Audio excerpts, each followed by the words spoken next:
गंधार गौरव पुरस्कार दरवर्षी दिले जातात। आपल्या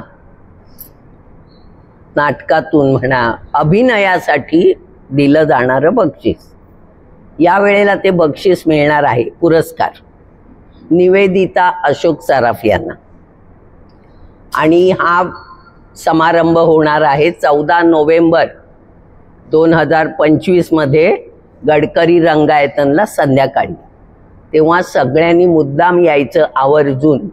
आदरणीय अभिनेत्री निवेदिता अशोक सराफ यांच्या सत्कार सोहळ्याला, या गंधार सोहळ्याला जास्तीत जास्त ठाणेकरांनी उपस्थित राहावं, की गेली 10 वर्ष या क्षेत्रामध्ये काम करणाऱ्या सगळ्याच मान्यवरांचा, जसं आता मंदारने सांगितलं त्याप्रमाणे, की बालरंगभूमीवरती ज्याने आपल्या आयुष्याला सुरुवात केली, अभिनयाला सुरुवात केली, ते बालरंगभूमीपासून ते आजपर्यंत त्या सगळ्यांचा प्रवास जर आपण पाहिला तर खरं तर थक्क करणारा प्रवास आहे।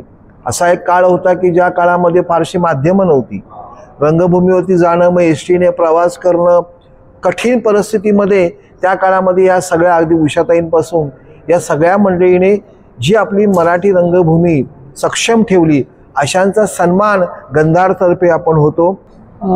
याची निवड करताना आम्ही मुख्यत्वे करून असा बघतो की त्यांनी बालकलाकार म्हणून तिथपासून त्यांची सुरुवात असली पाहिजे। म्हणजे आत्तापर्यंत ज्यांना आपण पुरस्कार दिले ते सगळे बाल असल्यापासून या फील्डमध्ये काम करतात। आणि यावर्षीसुद्धा निवेदिता सराफांना आपण हा पुरस्कार देतो आहे, तर त्यासुद्धा लहानपणापासून या फील्डमध्ये काम करतात। आणि त्यांचं वैशिष्ट्य असं आहे की ते नाटकामध्ये पण करतात, त्या सिरियलमध्ये पण करतात, त्या मराठी सिनेमामध्ये पण करतात आणि हिंदी सिनेमामध्ये पण करतात। म्हणजे सगळ्या फील्डमध्ये त्या काम करतात।